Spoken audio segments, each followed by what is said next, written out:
जैसा कि आप देख पा रहे हैं, आज जो हम टॉपिक लेने वाले हैं वह है ट्रिग्नोमेट्री, और जिसे हम हिंदी में त्रिकोणमिति के नाम से भी जानते हैं। तो यह जो टॉपिक है क्लास 9th एंड 10th के लिए बहुत ही ज्यादा इंपॉर्टेंट टॉपिक है, क्योंकि इससे रिलेटेड बहुत सारे क्वेश्चन आपको फाइनल एग्जाम में देखने को मिलते हैं। और अगर मैं बात करूं 9th 10th के अलावा, तो गवर्नमेंट के जो भी एग्जाम्स होते हैं, जैसे एसएससी हुआ, यूपीएससी या एनडीए जो भी एग्जाम्स है, उनमें भी ट्रिग्नोमेट्री से रिलेटेड आपको बहुत सारे क्वेश्चन देखने को मिलते हैं। तो आपको इस वीडियो को देखने के बाद में ये ट्रिग्नोमेट्री जो चैप्टर है, ये जो टॉपिक है, वो बिल्कुल इतना इजी लगने लगेगा कि मैं गारंटी दे सकता हूं कि इस वीडियो को देखने के बाद में you will be solve any kind of question related to the trigonometry. तो अब हम बात कर लेते हैं कि आज की इस वीडियो में हम क्या सीखने वाले हैं। तो इस वीडियो में सबसे पहले तो मैं आपको ये बताऊंगा कि ये जो वर्ड है, ये ट्रिग्नोमेट्री, आखिर हम इस ट्रिग्नोमेट्री की स्ट्रीम को आखिर पढ़े हैं। कोई ना कोई तो रीजन होना चाहिए ना कि हम किसी चीज को आखिर क्यों सीखना चाहते हैं। तो ट्रिग्नोमेट्री का आखिर यूजफुल क्या है, क्यों हम इसको पढ़े, सबसे पहले मैं ये इसको क्लियर करूंगा। देन आफ्टर इसके बेसिक्स को क्लियर करने की कोशिश करेंगे। ट्रिग्नोमेट्री में हम क्या क्या चीजें यूज लेते हैं और इस ट्रिग्नोमेट्री को हमारी डेली लाइफ से हम कैसे रिलेट करके इसको यूजफुल बना सकते हैं। जब बेसिक कंसेप्ट हमारा क्लियर हो जाएगा, तो हम 9th और 10th में आने वाले लगभग जो अप्रोक्सीमेट 45 फॉर्मूलाज है और जो सूत्र है जो कि आप बार बार रटते हैं, तो मैं उन जो फॉर्मूलाज हैं उनको रटने की बजाय आपको वो फॉर्मूला बनाने सिखाऊंगा। कितने फॉर्मूले? 45, मतलब 45 सूत्र आपको बनाना सिखाऊंगा, ताकि आप उनको भूल ही नहीं पाए। और इतना सिंपल कंसेप्ट आपको यूज करके वो 45 फॉर्मूला बनाना सिखाऊंगा कि आपके वो फिंगर टिप्स पे वो फॉर्मूलाज लर्न हो जाएगी आपको। जब हमारे ये फॉर्मूलाज हम लर्न करना सीख जाएंगे, तो इसके बाद में हम सीखेंगे कि आपको 9th एंड 10th में जब भी आपने ट्रिग्नोमेट्री का चैप्टर स्कूल में पढ़ा होगा, तो आपको बार बार एक टेबल रटवाई जाती है कि sin 30 की वैल्यू होती है, sin 60 की वैल्यू, cos 45 की वैल्यू ये होती है।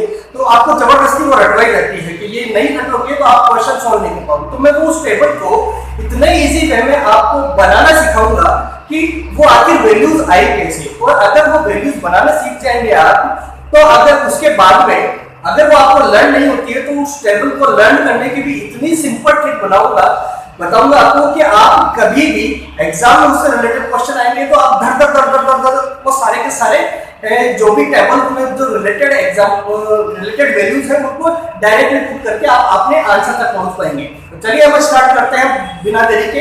हाँ, एक और बात मैं आपको रिक्वेस्ट करना चाहता हूँ कि यह जो वीडियो बनने वाले हैं ट्रिग्नोमेट्री के, उसका एक एक मिनट आप बहुत ही कंसंट्रेट होके उस पर ध्यान दीजिएगा, क्योंकि मैं बहुत ही बेसिक चीज बताने वाला हूँ। क्योंकि अगर आपका बेस मजबूत हो गया तो बिल्डिंग अपने आप ही बहुत ही ज्यादा मजबूत बनने वाली है। तो please don't try to skip a single minute of this video.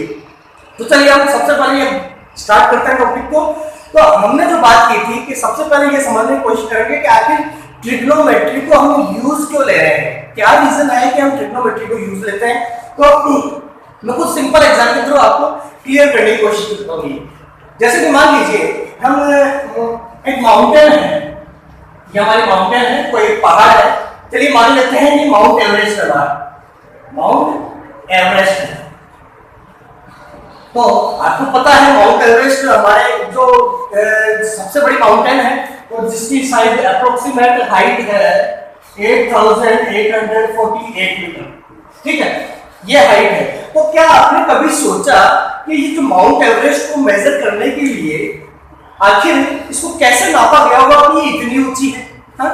क्या कोई इंची टेप से या कोई मेजरमेंट डिवाइस से हमने इसको फीते से इस तरह से नापा होगा और 8848 मीटर निकाल दिया होगा? तो ये जो लॉजिकली बात है कि इतना बड़ा तो कोई फीता होने से रहा है या कोई मेजरमेंट डिवाइस होने से रही कि जिससे आप इसको मेजर कर ले, क्योंकि इसकी जो हाइट है वो 8 किलोमीटर से भी ज्यादा है। डेफिनेटली इतनी लंबी कोई मेजरमेंट डिवाइस हमारे पास नहीं होगी। तो फिर इसकी हाइट को मेजर कैसे किया होगा साइंटिस्ट वगैरह ने? तो डेफिनेटली उसको यूज करने के लिए, इसकी हाइट को निकालने के लिए उन्होंने किसको यूज लिया?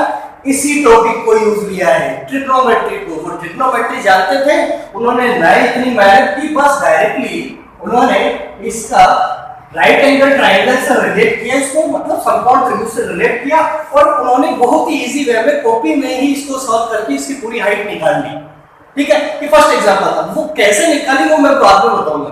अब दूसरा एग्जांपल लेते हैं, जैसे मान लीजिए ये कोई एरोप्लेन उड़ रहा है ना, मान लीजिए assume that this is an aeroplane।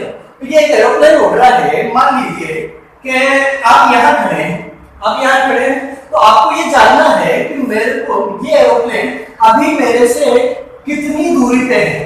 पहले तो हमने हाइट निकालने की कोशिश की थी इस एग्जांपल की, और अब मैं बात कर रहा हूँ कि मेरे को डायरेक्टली ये वाली हाइट नहीं, मेरे को ये वाली हाइट चाहिए, ये वाली डिस्टेंस चाहिए कि अभी मैं इस पॉइंट पे खड़ा हूं तो यह एरोप्लेन अभी मेरे से कितनी दूरी पे है। तो ये डिस्टेंस निकालने के लिए भी आप ट्रिग्नोमेट्री को यूज ले सकते हैं। इसको भी डायरेक्टली आपको नापने की जरूरत नहीं, केवल कॉपी में सिंपली सॉल्व आउट करके आप ये निकाल सकते हैं कि वह एरोप्लेन अभी आपसे कितनी दूरी पे है। कुछ और एग्जांपल्स की बात कर लेते हैं। या मान लीजिए आप यहाँ सरफेस पे खड़े हैं और ये आपका एक सी है, समुद्र है। समुद्र में मान लीजिए ये कहीं पे एक सबमरीन चल रही है ना। सबमरीन किसकी? ये मान लीजिए पाकिस्तान की सबमरीन है। तो ये वाला जो सिस्टम है ये हमारे जो सैनिक लोग हैं वो भी यूज करते हैं कि मान लीजिए सबमरीन में पनडुब्बी आ रही है, ये आपके देश पे आक्रमण करने आ रही है, तो वो जो यहाँ पे हमारे सैनिक खड़े हैं वो डायरेक्टली उनको ये पता कि वो ये डायरेक्टली पता कर सकते हैं कि वो जो पाकिस्तान की तरफ से सबमरीन आ रही है वो अभी कितनी दूरी पे है, ताकि हम प्रिपेयर हो सके उसको रोकने के लिए और आक्रमण को वहीं का वहीं स्टॉप कर पाए। तो उनके पास भी वो डायरेक्टली यहाँ से इसकी डिस्टेंस निकालने के लिए, ये वाली डिस्टेंस निकालने के लिए आपके इसी टॉपिक को यूज में लेते हैं। तो आप देख पा रहे हैं कि यह टॉपिक कितना यूजफुल है। अगर ये नहीं होता तो हमें कितनी दिक्कत आ सकती थी। तो इन सारे टॉपिक्स को हम और आगे मैं आपको एग्जांपल्स की तरह दिखाऊंगा। अभी तो केवल ओवरव्यू दिया है कि आगे हम ट्रिग्नोमेट्री को यूज क्यों लेते हैं। या कुछ एक और एग्जांपल बता देते हैं आपको। मान लीजिए एक पॉइंट यहाँ है, एक पॉइंट यहाँ है, इन दोनों के बीच में आपको ये एक बिल्डिंग इधर बनी हुई है, एक बिल्डिंग इधर बनी हुई है, ठीक है। और आपको ये मेजर करना है बिना इंची टेप के, बिना कुछ मेजरमेंट डिवाइस का यूज किए। आपको ये पता करना है कि इसकी यहाँ से लेकर यहाँ तक की जो डिस्टेंस है, बीच की जो डिस्टेंस है उसको कैसे निकालें। तो उसको निकालने के लिए भी आप इसी त्रिकोणमिति का यूज ले सकते हैं। तो ये सिर्फ मैंने बताया है कि आपकी जो ट्रिग्नोमेट्री है उसके एप्लीकेशंस क्या क्या है, उसको क्यों यूज लिया जाए। तो आई होप ये क्लियर हो चुका होगा। तो अब हम आगे बढ़ते हैं। ट्रिग्नोमेट्री का ये तो समझ लिया कि क्यों यूज होती है, बट अब ट्रिग्नोमेट्री है क्या उसको समझने की कोशिश करते हैं। तो एक बार इसको रट कर लेते हैं पहले।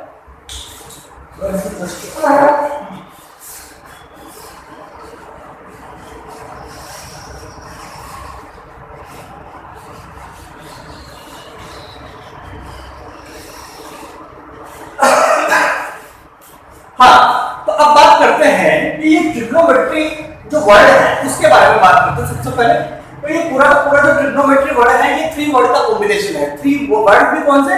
वो ग्रीक वर्ड है। वो वर्ड कौन से हैं? Try, gun and matron. ये 3 वर्ड, ये तीनों वर्ड क्या है? ग्रीक वर्ड्स है। तो इनका मतलब क्या होता है? 3। ट्राई का मतलब 3 होता है, गन का मतलब साइड्स होती है, मतलब भुजाएं, और इसी तरह से मैट्रोन का मतलब होता है मेजरमेंट। मेजरमेंट मतलब माप। तो मतलब 3 साइड वाले किसी भी पॉलीगन या किसी भी 3 साइड का वैसे होता क्या है हमें पता है। 3 साइड का पॉलीगन बेसिकली होता क्या है? ट्रायंगल या त्रिभुज कहलाता है। 3 साइड का पॉलीगन तो त्रिभुज होता है। तो 3 साइड के जो पॉलीगन है उसकी मेजरमेंट को नापने या उसको स्टडी करने के लिए हम ट्रिग्नोमेट्री का यूज लेते हैं। अब ये इनको समझ में आ गया है तो अब हम आगे चलते हैं कि ट्रिग्नोमेट्री बेसिकली हमें ये तो क्लियर हो गया इसके नाम से कि ये ट्रायंगल पे वर्क करती है। तो पूरी की पूरी जो त्रिकोणमिति है वो केवल और केवल ट्रायंगल के ऊपर बेस है। अब ट्रायंगल में भी काफी अलग अलग टाइप के ट्रायंगल होते हैं, जैसे आइसोस्केलेस ट्रायंगल, इक्विलैटरल ट्रायंगल या स्केलर ट्रायंगल या फिर राइट एंगल ट्रायंगल, काफी अलग अलग ट्रायंगल होते हैं। तो इस पूरी की पूरी ट्रिग्नोमेट्री में हमें और किसी भी ट्रायंगल पे ध्यान नहीं देना, केवल और केवल एक ट्रायंगल पे ध्यान देना। वो ट्रायंगल भी कौन सा है? Right angle triangle. Right angle triangle समकोण त्रिभुज। राइट एंगल ट्रायंगल कुछ इस तरह का होता है। राइट एंगल ट्रायंगल कुछ इस तरह का होता है जिसको कि हम हिंदी में समकोण त्रिभुज के नाम से जानते हैं। तो अब हम समकोण त्रिभुज के बारे में तो बचपन से पढ़ते हुए आए हैं कि ये एक एंगल 90 डिग्री होता है और बचे हुए दो एंगल एक्यूट होते हैं, मतलब न्यून कोण होते हैं। तो यह वाला तो 90 डिग्री होता है। इसको हमने बचपन से पढ़ते हुए आए हैं कि इसको आप लंब या परपेंडिकुलर बोला करते थे, ये बेस बोला करते थे। अब इसमें ये वाली चीज तो हम सिंपल पहले भी जानते थे, कुछ नई चीजें जानते हैं कि ये राइट एंगल ट्रायंगल है। मैंने अभी भी बात की कि ये दो कोण जो होते हैं वो एक्यूट एंगल होते हैं। एक्यूट एंगल मतलब न्यून कोण होते हैं। तो यह थीटा है ना। अब हम इनकी नेमिंग को स्टार्ट करते हैं, वो बचपन में पढ़ी वो वाली नेम में हम कुछ और नेम अलग सीखते हैं। यह एंगल थीटा, थीटा को हम क्या रिप्रेजेंट करेंगे? ये जो थीटा है ये क्या बताता है? एंगल को बताता है। यहाँ एंगल की वैल्यू कुछ भी हो सकती है, 30 डिग्री, 45, 60, 90, कुछ भी हो सकता है, ठीक है। तो यहाँ थीटा क्या बताएगा? एंगल को बताएगा। अब हम इनके ट्रायंगल के नेम की बात करते हैं। यह थीटा है तो इसके जस्ट सामने वाली जो साइड होती है, मतलब वह साइड जो कि सीधी खड़ी होती है, सीधी मतलब परपेंडिकुलर, जो बिल्कुल कोई भी चीज सीधी होती है तो उसको हम परपेंडिकुलर मान लेते थे। तो ये थीटा का जो सामने वाली जो साइड होती है उसको हम बोलते हैं opposite side to the angle theta. मतलब थीटा के सामने वाली साइड को हम अपोजिट साइड ही तो बोलेंगे, एंगल थीटा के सामने। इस क्लियर है? अब दूसरी बात हम बात करते हैं कि यह जो ट्रायंगल है ये किस पे टिका हुआ है? इस वाले लाइन पे टिका हुआ है ना। और ये किससे जुड़ा हुआ है? इस थीटा से भी जुड़ा हुआ है। तो इस वाली लाइन को हम क्या बोल सकते हैं? एडजेसेंट साइड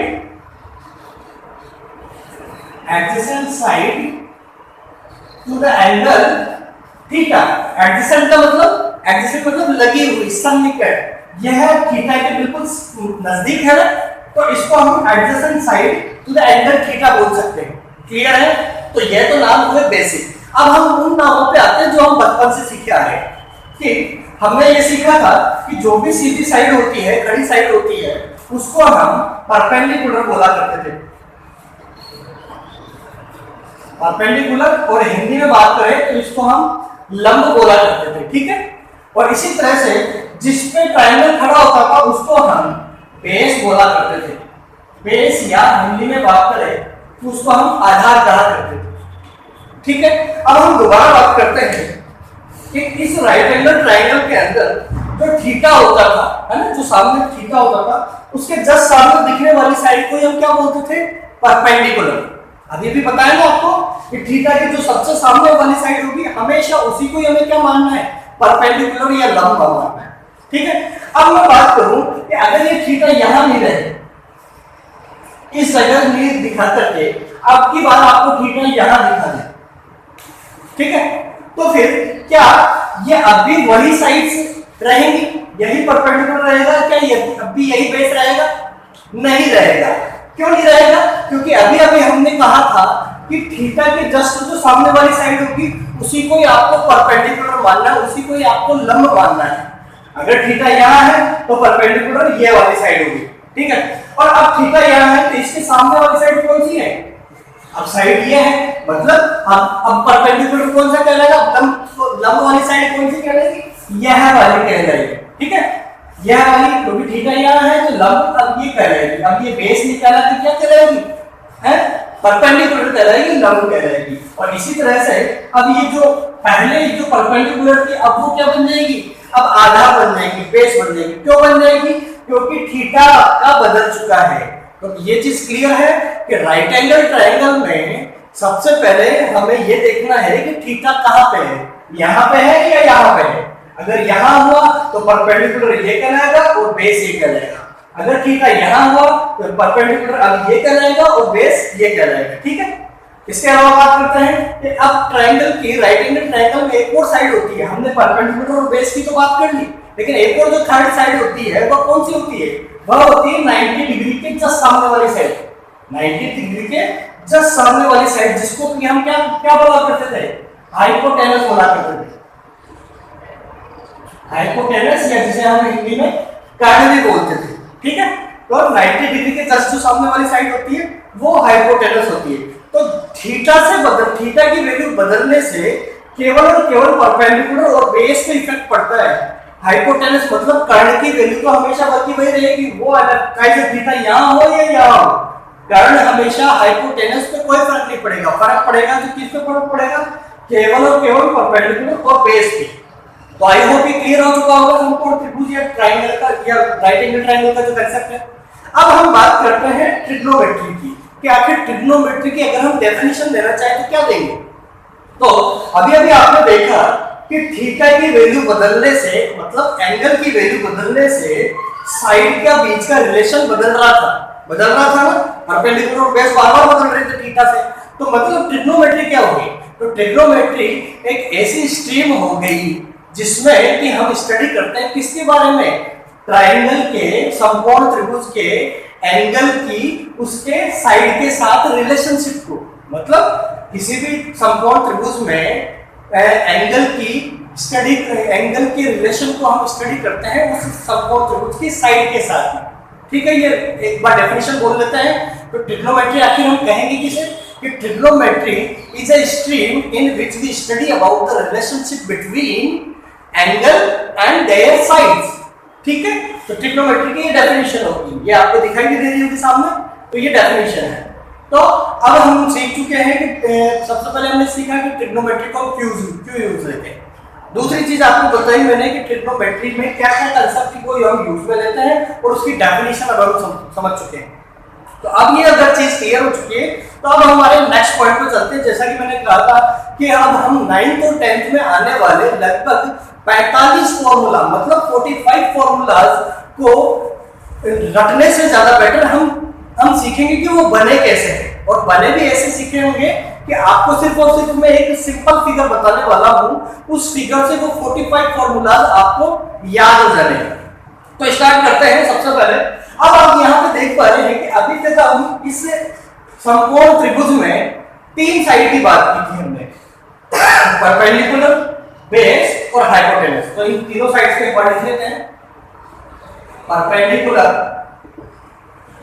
जिसको कि हम लंब भी बोलते हैं, तो आगे हम परपेंडिकुलर पूरा वर्ड नहीं बोलते, इसको सिर्फ और सिर्फ P से डिनोट करेंगे। ठीक है, आगे दूसरी साइड की हमारी बेस जिसको कि हम आधार के नाम से जानते हैं, और आगे हम इसको पूरा बेस नहीं बोल करके केवल B से इसको जानेंगे। ठीक है, थर्ड चीज हाइपोटेनस जिसको कि हम कर्ण भी बोलते हैं, तो आगे हम इसको H से रिप्रेजेंट करेंगे। तो इस तरह से आपने देखा कि केवल और केवल हम ट्रायंगल के अंदर इन तीनों साइड की बात करेंगे।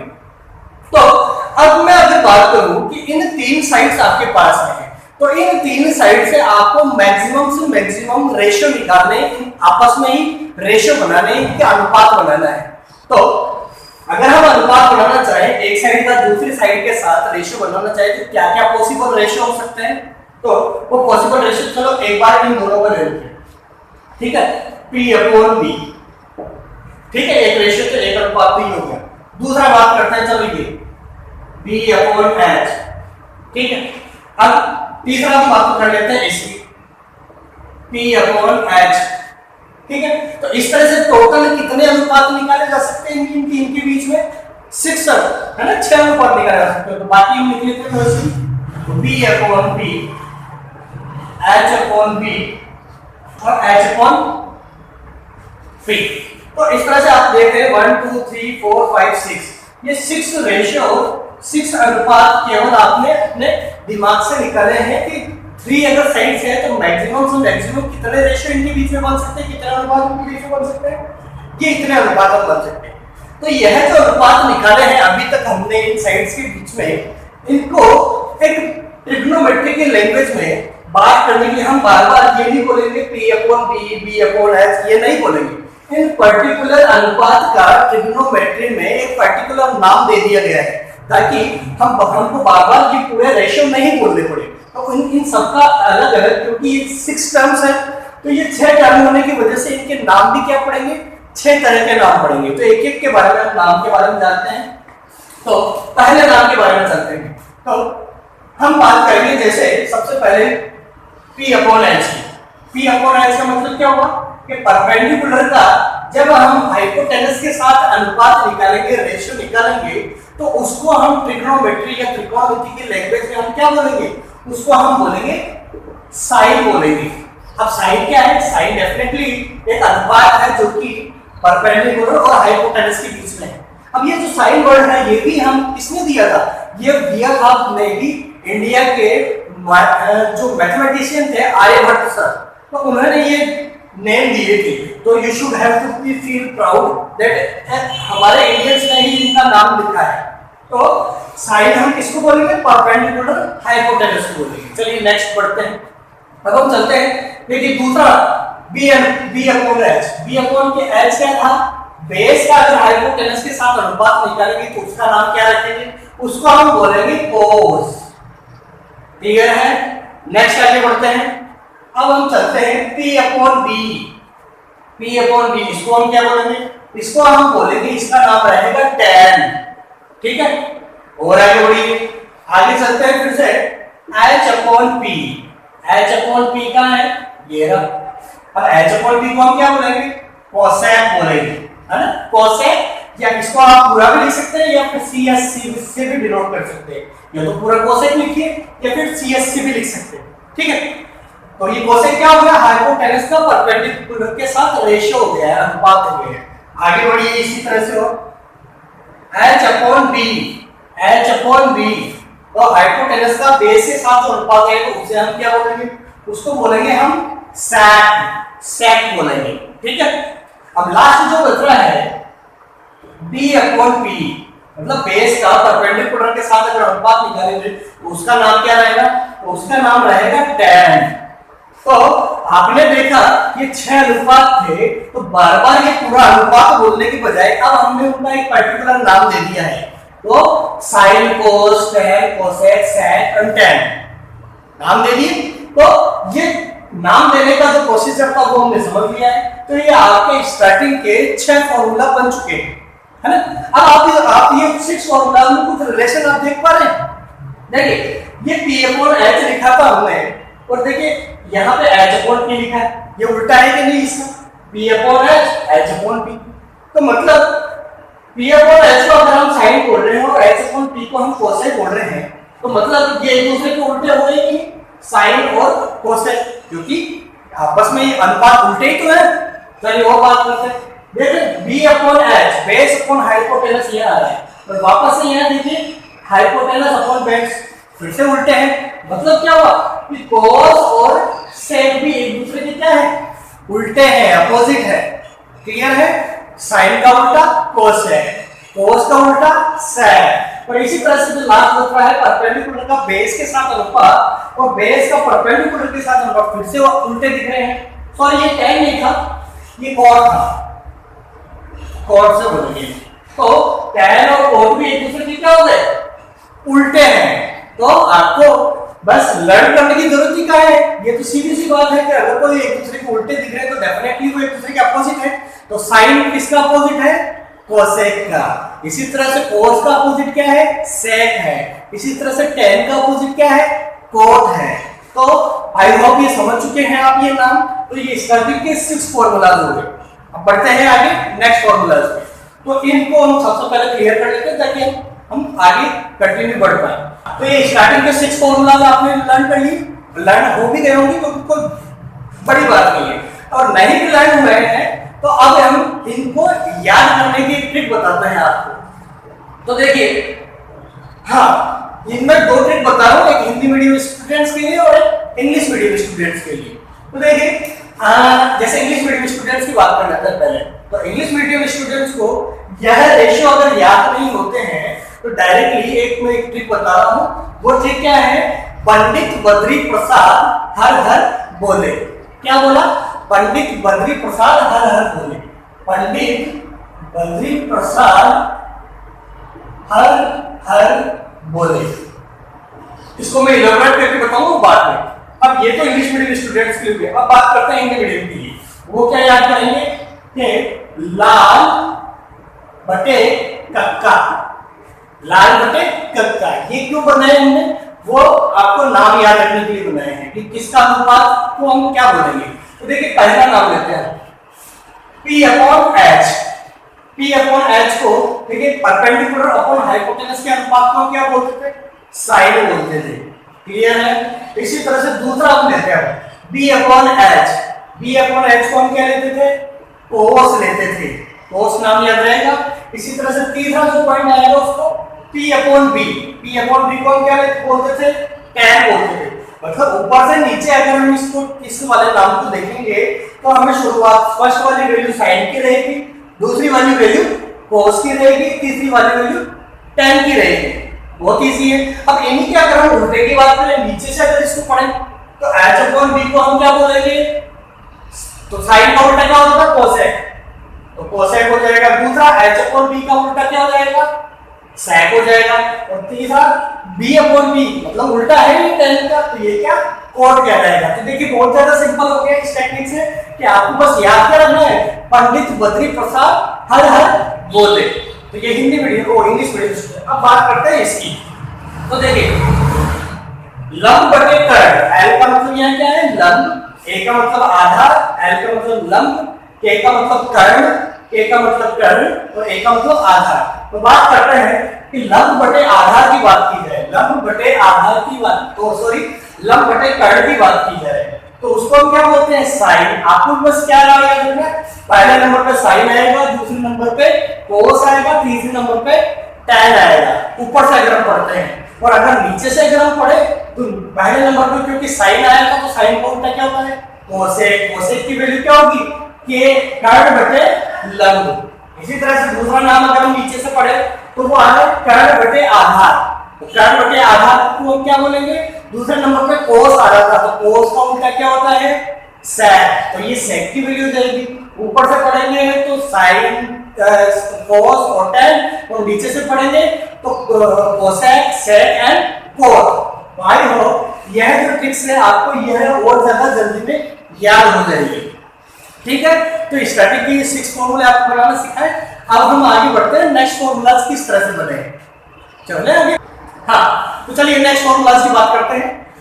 अभी अभी आपने सीखा कि साइन का उल्टा क्या होता है, कोसेक होता है। इसी तरह से कोस का उल्टा क्या होता है, सेक होता है। और सेक का और tan का उल्टा कोट होता है। तो इसी से हम एक और नेक्स्ट के 6 फॉर्मूला बनाएंगे। तो अभी अभी आपने देखा कि अगर हम 1 में साइन का डिवाइड करें, साइन का डिवाइड करें तो अब हम क्योंकि हम ये सारी के सारी वैल्यूज एक एंगल के रिगार्डिंग कर रहे हैं, थीटा के रिगार्डिंग कर रहे हैं। तो अभी तक सिर्फ मैंने नाम बताए थे आपको, तो अब मैं इनके लिए थीटा में प्लेस कर रहा हूं सब जगह। यहाँ पे भी थीटा, यहाँ पे भी theta, theta theta theta theta.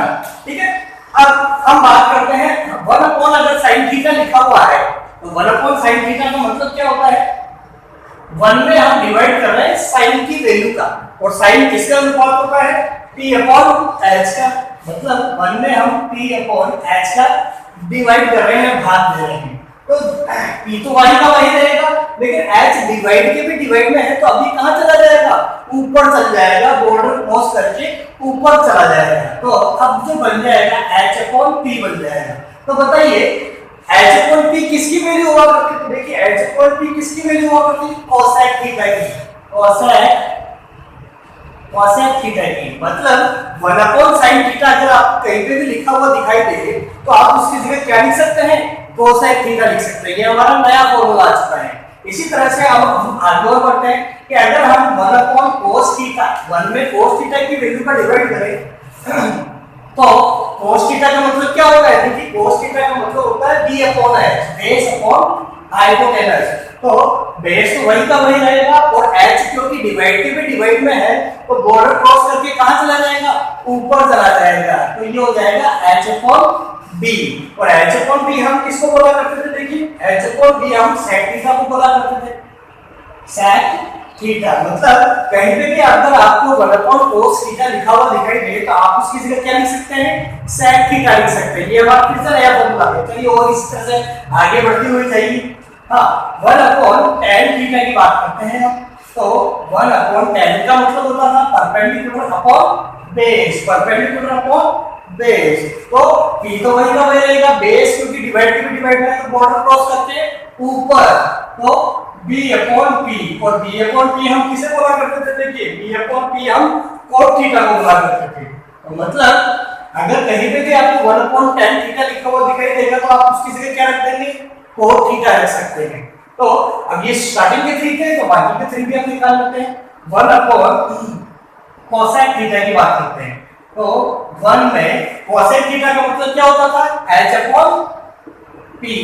तो p ऊपर चला जाएगा तो p/h, तो p/h किसकी वैल्यू हुआ करती थी, देखिए p/h sin थीटा की वैल्यू हुआ करती थी। मतलब 1/cosec थीटा आपको कहीं दिखाई देगा तो आप उसकी जगह sin थीटा रख सकते हैं। बाकी और निकाल लेते हैं 1/sec थीटा। 1/sec थीटा का मतलब होता था, sec थीटा का मतलब होता था h/b। तो b ऊपर चला जाएगा तो b/h हो जाएगा और b/h हम किसको बोलते थे, cos थीटा के।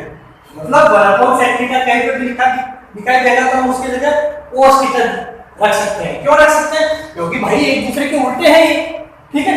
आगे और बढ़ते हैं, इसी तरह से लास्ट वाला निकाल लेते हैं 1/cot थीटा।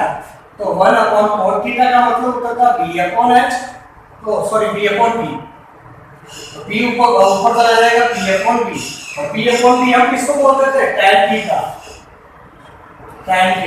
तो ये नेक्स्ट 6 फॉर्मूलाज आपके आ चुके हैं। हमने किया कुछ नहीं, बल्कि वही चीज यूज की है कि भाई साइन का उल्टा कोसेक होता है तो 1/sin की जगह हम कोसेक रख सकते हैं। इसी तरह से 1/cosec लिखा हुआ दिखाई देगा तो अब इसका उल्टा क्या होता है, कोसेक का साइन होता है तो sin थीटा रख सकते हैं। कुछ भी नहीं है, हमने अभी तक कुछ भी नहीं किया, जो लिखा है उसी को अप्लाई किया है। तो ये आपके नेक्स्ट 6 फॉर्मूलाज आ चुके हैं। तो 6 + 6 अभी तक आप कितने फॉर्मूला सीख चुके हैं, 12 फॉर्मूला सीख चुके हैं। और मेरे को नहीं लगता कि आपको रटने पड़ रहे होंगे, डायरेक्टली आपको लर्न हो रहे होंगे, ठीक है। अब बाकी के नेक्स्ट जो फॉर्मूला मैं बताने वाला हूं वो सारे के सारे केवल और केवल एक फिगर बताऊंगा मैं आपको ऐसा, उस फिगर को देखने के बाद में ही आप नेक्स्ट के बच्चे जितने भी 45 तक के जो फॉर्मूलाज थे आपको केवल उस फिगर को देखने से ही वो सारे के सारे 45 फॉर्मूलाज याद हो जाएंगे।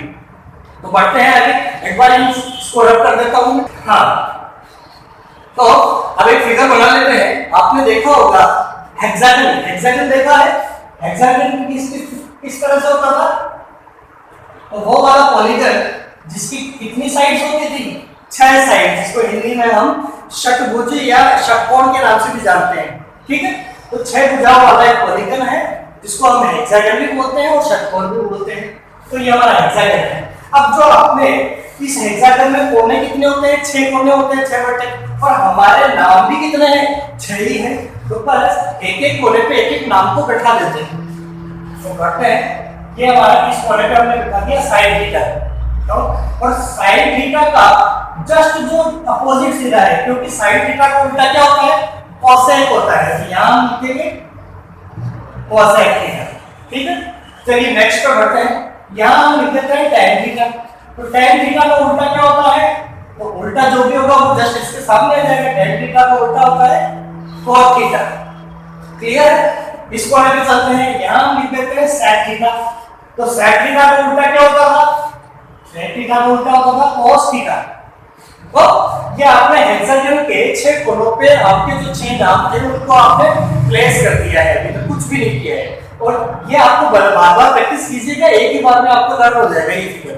और अगर ये फिगर लर्न हो गया तो बाकी के बचे फॉर्मूलाज आपको डेफिनेटली बहुत अच्छे से समझ में आ जाएंगे। चलिए हम बनाना स्टार्ट करते हैं फॉर्मूला। हाँ, एक और बात बताओ, आप क्या देख पा रहे हैं, इस इधर की साइड में जितने भी नेम आ रहे हैं वो सारे सी से स्टार्ट होने वाले हैं, और बचे हुए जो भी नाम थे वो सारे के सारे इधर हैं। तो ये एक और हिंट हो गया इसको फिगर को याद करने के लिए। चलिए अब हम फॉर्मूला बनाएंगे। हाँ, सबसे पहले फॉर्मूला बनाने के लिए आपको क्या याद रखना है, पहले टाइप के फॉर्मूला जो हम बना रहे हैं उसमें ये याद रखना है कि कोई भी जो फंक्शन है वो वैल्यू होती है आगे के 2 का अनुपात या डिवाइड, ठीक है। कोई भी पहले की जो वैल्यू है वो आगे के 2 की जो नंबर, मतलब हम बात कर रहे हैं क्लॉकवाइज, क्लॉक ऐसे चलती है ना, घड़ी की सुई ऐसे घूमती है। तो अभी हम सिर्फ इस फिगर को इस तरह से पढ़ेंगे, और अगले वाले में उल्टा भी पढ़ के दिखाएंगे आपको। तो अभी मैंने कहा आपको ऐसे चलना है, तो कोई भी पहले वाली जो फंक्शन की जो वैल्यू है वो आगे वाले 2 का अनुपात होगी, ठीक है। तो लिखते हैं, हाँ, तो साइन की अगर मैं वैल्यू निकालना चाहूँ इस तरह से, मैंने क्या कहा अभी, कि साइन की वैल्यू जो होगी वो आगे वाले दो का अनुपात होगी, डिवाइड होगी। तो साइन थीटा के आगे कौन कौन से आ रहे हैं, cos थीटा और cot थीटा। तो cos थीटा और cot थीटा आएगा तो उसका मतलब क्या होता है, साइन थीटा होता है।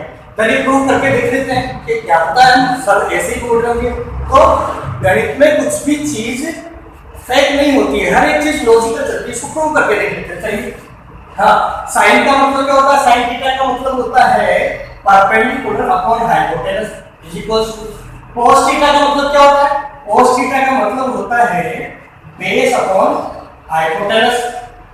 cot थीटा का मतलब क्या होता है, cot थीटा का मतलब होता है बेस अपॉन परपेंडिकुलर। ठीक है, इसको और सॉल्व करते हैं। ये तो p अपॉन h ही रह गया है इधर, और b अपॉन h में हम डिवाइड करने वाले हैं p अपॉन p का। ठीक है, तो चलिए p अपॉन h तो इधर है। अब डिवाइड के साइन को हम मल्टीप्लाई में चेंज करेंगे तो आगे की जो वैल्यू है वो क्या हो जाएगी, उल्टी हो जाएगी, इनवर्स हो जाएगी, रेसिप्रोकल हो जाएगी। p upon h multiply by p upon b। ठीक है, अब कुछ कट रहा है तो देखिए b से b क्रॉस आउट हो गया, p अपॉन h बराबर p अपॉन h। तो आप देख पा रहे हैं LHS बराबर आ रहा है RHS का। मतलब हम बिल्कुल सही कह रहे थे कि साइन थीटा का जो मतलब होता है वो cos थीटा पर cot थीटा भी कहा जा सकता है। तो ये तो मैंने आपको डायरेक्टली बताया, आपको ये बाकी का प्रोसीजर लर्न करने की जरूरत नहीं। ये तो आपके सेटिस्फेक्शन के लिए बताया कि हम जो कर रहे हैं वो बिल्कुल ऑथेंटिक है, प्रूफ के साथ बताया है। तो ये हमारा फर्स्ट फॉर्मूला है, कोड क्रिएट कर दिया। चलो और आगे बात करते हैं, साइन का बात कर लिया। अब आगे और बात करते हैं दूसरा। अब हम बात कर रहे हैं cos थीटा की तरफ। तो cos थीटा भी क्या होगा, इसके नेक्स्ट जो दो आगे आने वाले हैं उनका रेशियो होगा, उनका अनुपात होगा। इसके नेक्स्ट दो कौन आ रहे हैं, cot theta upon cosec theta. तो आप फिर से इसमें कोई भी एक को प्रूफ जरूर करके देखिएगा। तो अब और आगे मैं पढ़ रहा हूं। अब हम बात कर लेते हैं cot थीटा बराबर। तो cot थीटा के आगे दो कौन आ रहे हैं, cosec एंड sec। तो cosec theta upon sec theta. और आगे बढ़िए, cot थीटा हो गया। अब cosec पे चलते हैं, cosec थीटा। नेक्स्ट इसके cosec के आगे कौन सा है, sec और tan। तो sec theta upon tan theta हो जाएगा। चलिए आगे और बढ़िए, अब बात करते हैं sec थीटा की। तो sec के आगे कौन से दो आ रहे हैं, tan और sin। मतलब tan theta upon sin theta की वैल्यू क्या होगी, sec थीटा होगी। एक लास्ट बच रहा है हमारा tan थीटा। तो tan theta is equal to इसके आगे दो कौन से आ रहे हैं, sin अपॉन cos। तो sin theta upon cos theta. तो आई होप अगर आपको कुछ भी डाउट है तो आप फिर से प्रूव करके देख लीजिए इनकी वैल्यू। ये आपके पास दिए हैं तो आपकी वैल्यूज पुट करके देखेंगे तो एंड में आप पाएंगे LHS बराबर RHS ही आएगा। तो आपको रटना नहीं है, बनाना सिखाया है कि इस तरह से आप बना सकते हैं ये फॉर्मूला। ठीक है, तो अब हमने ये 6 फॉर्मूला और ऐड कर लिए हैं। तो 6 + 6 12 तो हमने पहले सीख चुके थे, और नेक्स्ट 6 और ऐड होके 18 फॉर्मूला अभी तक आपको लर्न हो चुके होंगे। रटना नहीं है बिल्कुल भी, समझना है। चलिए अभी तक तो हम बात कर रहे थे क्लॉकवाइज की, कि हम घड़ी की सुई के हिसाब से चल रहे थे क्लॉकवाइज। अब हम आगे बात करेंगे इसी फिगर से एंटी क्लॉकवाइज। अब उल्टी घड़ी की बात करेंगे, उल्टे तरीके से चलेंगे। मतलब अब हम ऐसे चलेंगे, पहले ऐसे चल रहे थे, अब उल्टा चलेंगे। तो उल्टा चलते हैं, उल्टे में भी सेम वही कंसेप्ट है कि कोई भी आगे वाली वैल्यू उसके पहले वाले दो वैल्यू का अनुपात होगा, रेशियो होगा। तो बढ़ते हैं पहले 7 फॉर्मूले की तरफ। यहां हम एंटी क्लॉकवाइज चल रहे हैं, एंटी क्लॉकवाइज उल्टा। तो चलिए नेक्स्ट फॉर्मूला फर्स्ट लेते हैं, स्टार्ट करते हैं हम साइन से। तो साइन थीटा, अब हम उल्टे चल रहे हैं एंटी क्लॉकवाइज। तो उल्टे आने पे सबसे पहले कौन आ रहा है, tan और sec। तो tan theta upon sec theta. tan theta upon sec theta की जो वैल्यू होगी वो क्या कहलाएगी, sin थीटा कहलाएगी। तो प्रूव करें एक बार इसको भी। तो चलिए sin थीटा का मतलब क्या होता था, sin थीटा का मतलब होता था perpendicular upon hypotenuse. tan theta का मतलब क्या होता था, परपेंडिकुलर अपॉन बेस होता था। इसी तरह से sec थीटा का मतलब क्या होता था? sec थीटा का मतलब होता था हाइपोटेनस अपॉन बेस। ठीक है, डिवाइड करके देखते हैं। Perpendicular upon hypotenuse, P upon B में हम डिवाइड कर रहे हैं H अपॉन B का।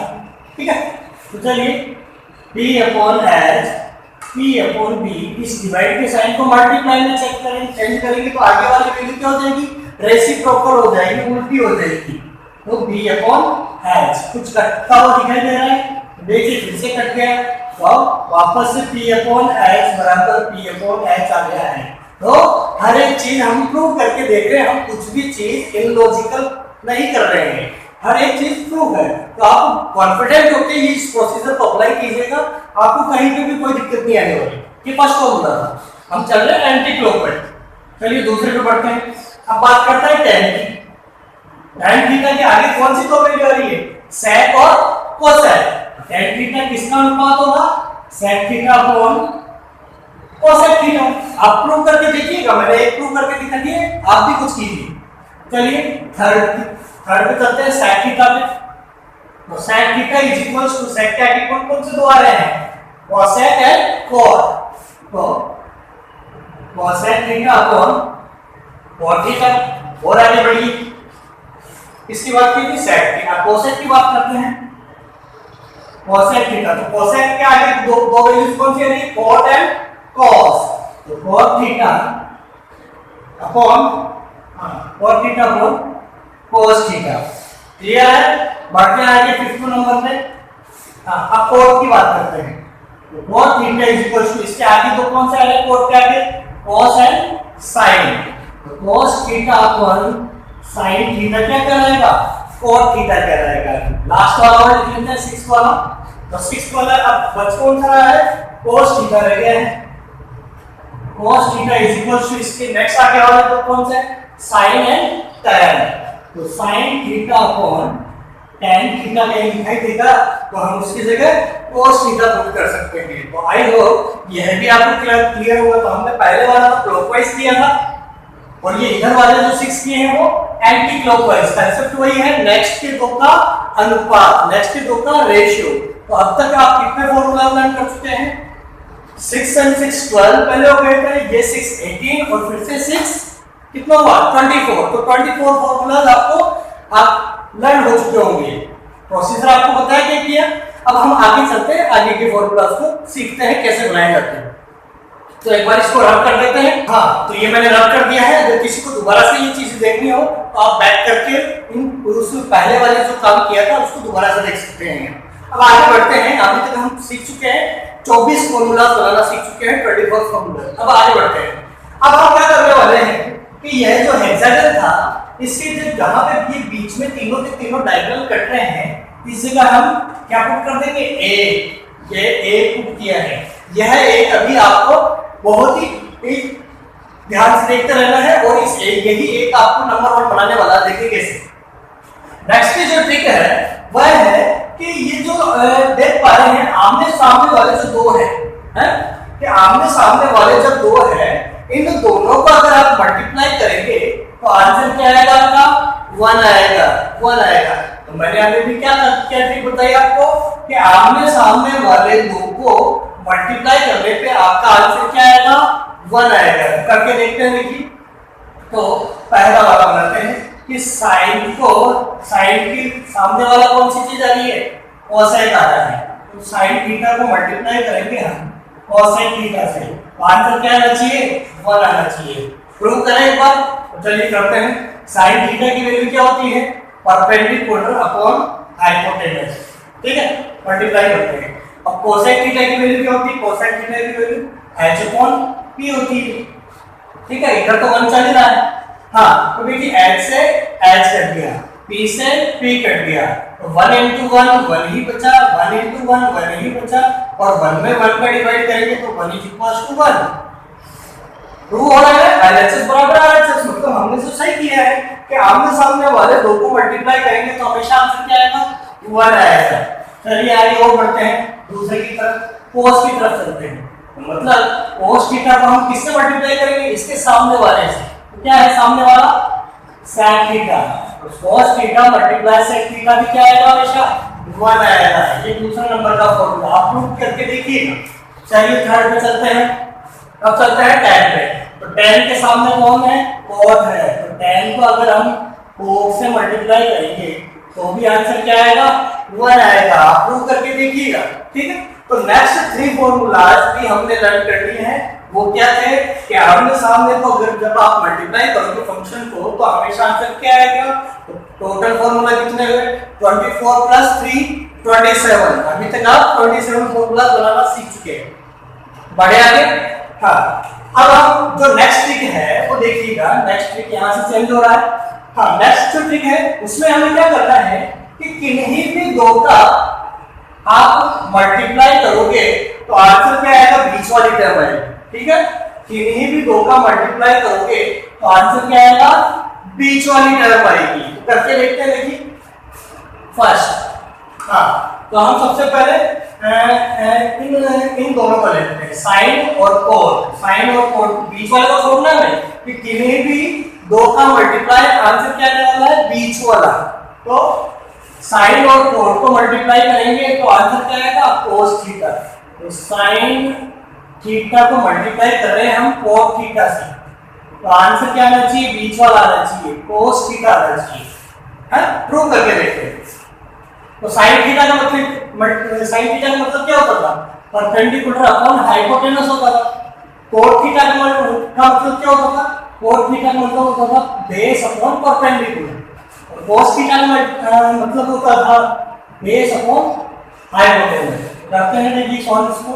कुछ घटा है क्योंकि p से p क्रॉस आउट हो गया, तो बच क्या रहा है? b upon h। और इधर भी b अपॉन h। मतलब यह भी बिल्कुल प्रूव हो चुका है। मतलब हमने किया क्या था कि कोई से भी दो को मल्टीप्लाई करो और आंसर बीच वाला आएगा। तो ये हमारा पहला वाला फॉर्मूला क्रिएट हो चुका है। चलिए नेक्स्ट बढ़ते हैं आगे वाले फॉर्मूला पे। अब कोस हम ले रहे हैं कोस थीटा को। कोस को पहले ले चुके हैं, आगे बढ़ते हैं कोट को। तो कोट थीटा किसका प्रोडक्ट आएगा? कोट थीटा इसके दोनों साइड आने वाले दो का मल्टीप्लाई होगा। तो कौन कौन से आ रहे हैं? cos theta multiply cosec theta, ठीक है। और आगे बढ़े तीसरा कोट हमने ले लिया, अब हम लेते हैं cosec। तो cosec थीटा किसका मल्टीप्लाई होगा? cosec थीटा होगा इसके दोनों साइड आने वाले दो का मल्टीप्लाई। तो इसके दोनों साइड कौन आ रहे हैं? एक साइड तो आ रहा है sec थीटा और दूसरी साइड आ रहा है cot थीटा। और आगे बढ़े 4 cosec ले लिया, अब sec ले लेते हैं। तो sec थीटा किसका प्रोडक्ट होगा? sec थीटा इसके दोनों साइड आने वाले दो का मल्टीप्लाई होगा। कौन कौन आ रहे हैं दोनों साइड? tan थीटा और cosec थीटा। क्लियर है? और आगे बढ़िए फिफ्थ हमने sec ले लिया, अब लेते हैं tan। तो tan थीटा के दोनों साइड कौन आ रहे हैं? tan थीटा के दोनों साइड, एक साइड sin आ रहा है, दूसरी साइड sec आ रहा है। तो sin theta multiply sec theta. आप इनको प्रूव करके देख चुके हैं, कोई भी चीज इलॉजिकल नहीं है ना। और ये तो लर्न करने की बहुत ही सिंपल ट्रिक बनाई है मैंने। चलिए फिफ्थ हो गया, अब सिक्स्थ में चलते हैं। tan भी हो गया, अब sin को ले लेते हैं। तो sin थीटा क्या होगा? इसके दोनों साइड आने वाले दो का मल्टीप्लाई, तो tan थीटा और cos थीटा। और tan theta multiply cos theta. तो आई होप ये नेक्स्ट 6 फॉर्मूला भी आपको क्लियर हो चुके होंगे। कांसेप्ट समझ में आया कि कोई सी भी वैल्यू का जो आंसर होगा वो उसके दोनों साइड आने वाले दो का मल्टीप्लाई होगा, प्रोडक्ट होगा। तो अब टोटल फॉर्मूला कितने हो गए? पहले कितने हो गए? 27 प्लस 6 33। अभी तक आपने 33 फॉर्मूला बनाना सीख चुके हैं। आगे बढ़ेंगे, तो आगे बढ़ने से पहले मैं एक रिक्वेस्ट करना चाहूंगा कि इस फिगर की और जो फॉर्मूला हमने बनाए इसकी कम से कम आप 1 और 2 टाइम जरूर प्रैक्टिस करें। तो 1 और 2 टाइम में ये सारे के सारे फॉर्मूला आपके फिंगर टिप्स पे आ जाएंगे। तो प्रैक्टिस करना बहुत जरूरी है। अब हम आगे बढ़ते हैं। आगे बढ़ने से पहले मैं एक और चीज क्लियर कर दूं, आपने छोटी क्लासेस में, अभी की प्रीवियस क्लासेस में ये जरूर पढ़ा होगा कि कॉम्प्लीमेंट्री एंगल किसे कहते हैं या पूरक कोण किसे कहते हैं। तो कॉम्प्लीमेंट्री एंगल हम कहा करते थे कि जब दो एंगल का सम 90 डिग्री के इक्वल आ जाए, ना 90 से एक कम ना 90 से एक ज्यादा। मतलब अगर दो एंगल का सम 90 डिग्री आ जाता है तो वो दोनों एंगल एक दूसरे की क्या कहलाते थे? कॉम्प्लीमेंट्री एंगल कहलाते थे, है ना, या पूरा कोण कहलाता था। जैसे मान लीजिए ये 90 डिग्री का एंगल है। अब इस 90 डिग्री के एंगल को हम दो भागों में बांट देते हैं, जरूरी नहीं है वो बराबर ही हो। तो मान लीजिए एक पार्ट ये हो गया, इस एंगल को हमने θ1 नाम दे दिया और इस एंगल को हमने θ2 नाम दे दिया। तो इन दोनों एंगल्स को जब हम प्लस करेंगे उनका सम क्या आना चाहिए, 90 डिग्री। जैसे एक एग्जांपल के तौर पर ये 30 डिग्री हुआ और ये 60 डिग्री हुआ, तो दोनों का सम कितना आ गया, 90 डिग्री। मतलब 30 का कॉम्प्लीमेंट्री एंगल क्या कहलाएगा, 60, और 60 का कॉम्प्लीमेंट्री एंगल क्या कहलाएगा, 30, है ना। तो ये कॉम्प्लीमेंट्री एंगल या पूरा कोण कहा जाता है। अब इसी कंसेप्ट को हम नेक्स्ट जो हमारे फॉर्मूलाज है उनको बनाने के लिए काम में लेंगे, है ना।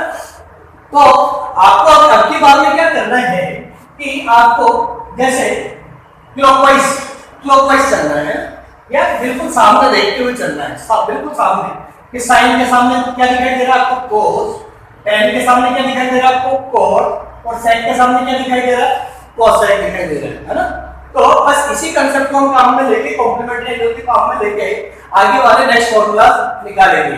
तो बढ़ते हैं आगे। हाँ, तो साइन के लिए चलते हैं कि साइन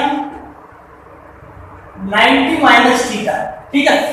और हर जगह 90 में से थीटा को माइनस करेंगे, कॉम्प्लीमेंट्री एंगल हम निकाल रहे हैं इसलिए, है ना। तो साइन 90 माइनस थीटा क्या होगा, जस्ट इसके सामने क्या है, कोस थीटा।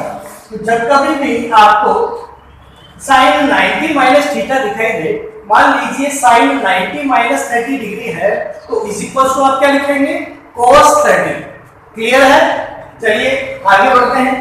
tan के लिए लिखते हैं, tan 90 माइनस थीटा क्या होगा, तो tan के जस्ट सामने देखिए क्या है, cot थीटा। तो tan 90 माइनस थीटा क्या कहलाएगा, cot थीटा कहलाएगा। सेकंड फार्मूला आगे चलिए चलते हैं आगे। sec 90 माइनस थीटा करते हैं, sec 90 माइनस थीटा। तो sec 90 माइनस थीटा क्या होगा, sec के सामने क्या है, cosec आ रहा है, तो cosec थीटा। सिमिलरली अभी तो हम इधर से इधर चल रहे थे, इधर से इधर, इधर से इधर। अब हम अपोजिट डायरेक्शन में चलेंगे, मतलब उधर से इधर, इस अब उल्टी दिशा में चलेंगे, ठीक है।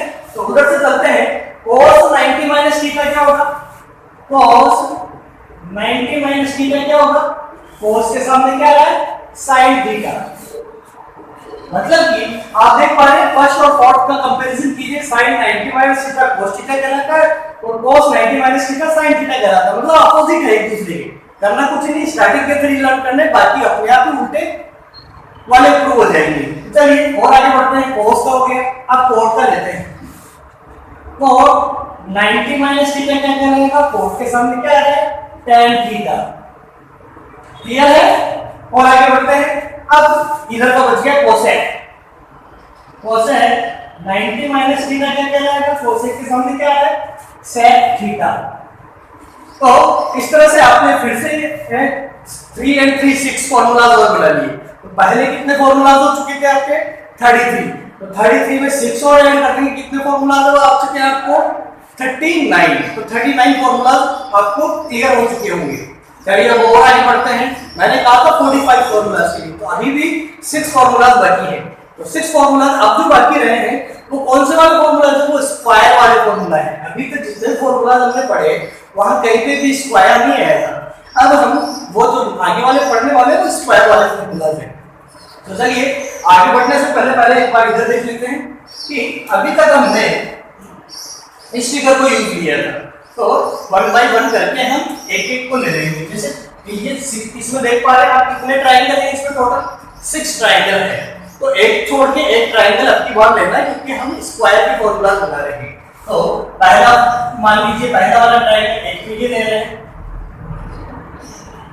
दूसरा है, फिर एक छोड़ दिया, फिर ये ले लिया, फिर एक छोड़ दिया, फिर एक ये ले लिया। तो इस तरह से अब हम बात कर रहे हैं केवल इन 3 ट्रायंगल की, बाकी और को हम नहीं देखेंगे, ठीक है, क्योंकि हम स्क्वायर वाले फॉर्मूला को लर्न करना चाह रहे हैं। अब ये 3 फॉर्मूलाज हो गए, तो पहले तो हम चलेंगे क्लॉकवाइज डायरेक्शन। क्लॉकवाइज डायरेक्शन से मतलब इसको इस तरीके से पढ़ेंगे, ठीक है, क्लॉकवाइज डायरेक्शन।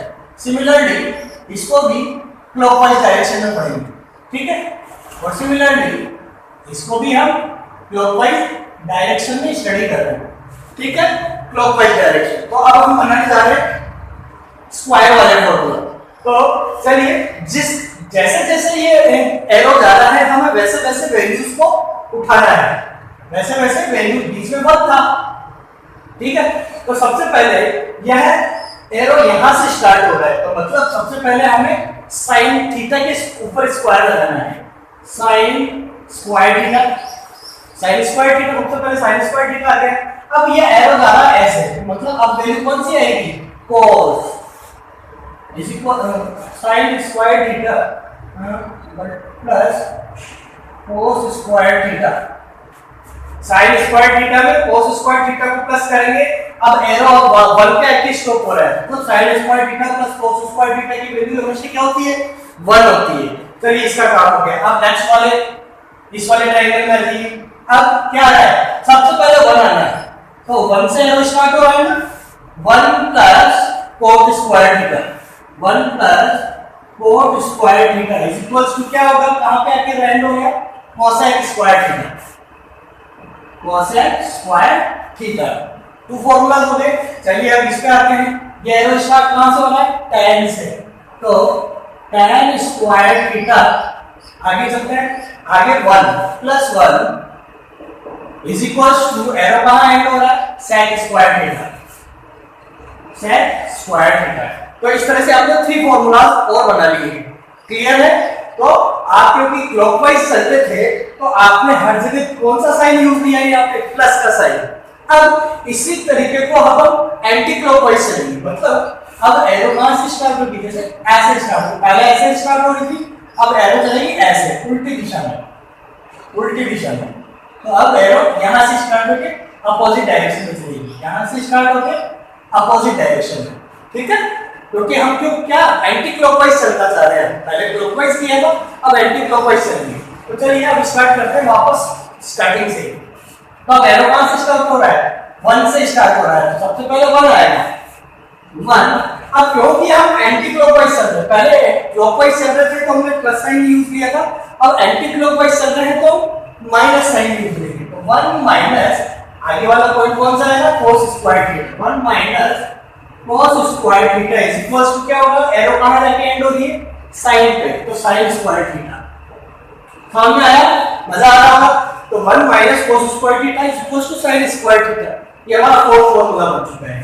चलिए नेक्स्ट वाले ट्रायंगल में आते हैं। एरो कहां से स्टार्ट हो रहा है, cosec से स्टार्ट हो रहा है, तो cosec square theta minus cot square theta, minus cot square theta is equals to कहां पे जाके एंड हो रही है एरो, 1 पे। तो मतलब ये एक और फॉर्मूला बन चुका है हमारा, cosec square theta minus cot square theta is equals to 1। अब थर्ड वाले ट्रायंगल पे चलते हैं। एरो कहां से स्टार्ट हो रहा है, sec से, तो sec स्क्वायर थीटा हां -1 इज इक्वल्स टू जहां पे एंड हो रहा है वो वैल्यू सबसे एंड है, तो tan स्क्वायर थीटा। तो ये tan स्क्वायर थीटा। तो इस तरह से आपने फिर से कितने फॉर्मूला और बना लिए, 6 फॉर्मूलाज। ये वाले स्क्वायर वाले फॉर्मूला थे, इसीलिए हमने ओनली 3 ट्रायंगल को काम पे लिया। तो अब जाके 39 पे 6 प्लस और करेंगे तो आपने टोटल कितने फॉर्मूलाज क्रिएट कर लिए, 45। तो आई होप केवल और केवल आपने इस एक फिगर से ही 9th और 10th में काम आने वाले टोटल 45 फॉर्मूलाज को बनाना सीख लिया है। तो अगर आप भूल भी जाए कभी एग्जाम में या कभी भी, तो आप इस फिगर को बना करके उन फॉर्मूलाज को दोबारा से गेन कर सकते हैं, क्योंकि सारे के सारे मेथड मैंने आपको क्लियर किए हैं। और अगर दिक्कत आए, आपको नहीं भी समझ में आया, तो प्लीज वापस जाके इसको वीडियोस को दोबारा से कंसंट्रेट होके एक बार दोबारा जरूर देखना और उसके बाद में प्रैक्टिस करना। प्रैक्टिस करने से I will guarantee you that आपके जितने भी फॉर्मूलाज हैं आपके फिंगर टिप्स पे ये आ जाने हैं। लेकिन जरूरी यही है कि आप प्रैक्टिस करें। तो ये 45 फॉर्मूलाज आपके 9th और 10th के हमने बता दिए हैं। अब हम आगे का जो नेक्स्ट वीडियो है, इस वीडियो को तो यहीं एंड करेंगे हम। आगे का जो नेक्स्ट वीडियो रहेगा उसमें मैंने आपको स्टार्टिंग में भी कहा था वीडियो के कि जो आपको एक टेबल रखवाई जाती है, टेबल मतलब sin 30 की वैल्यू ये होती है, cot 45 की वैल्यू ये होती है, बताई जाती है ना। मैं अब नेक्स्ट वीडियो में आपको उसके बारे में कि वो टेबल किस तरह से बनी है और उसको लर्न करने का सबसे इजी तरीका, वो भी ट्रिकी है, बिल्कुल कुछ भी आपको उसको रखने की कोई जरूरत नहीं है। आप ओनली ना ओनली जो मैं बताऊंगा, जो मैं मेथड बताऊंगा केवल उसको फॉलो करना है और आपको वह टेबल बिल्कुल मिनटों में, चुटकियों में याद हो जाएगी। तो चलिए मिलते हैं फिर नेक्स्ट वीडियो में। और अगर आपको आई होप समझ में जरूर आया होगा, और अगर आप मेरे चैनल पर नए हैं तो please don't forget to subscribe my channel also, और अच्छा लगा हो तो प्लीज लाइक कीजिएगा और अपने दोस्तों से जरूर शेयर कीजिएगा, क्योंकि ज्ञान बांटने से बढ़ता ही है। ओके, मिलते हैं फिर नेक्स्ट वीडियो में। Thank you so much.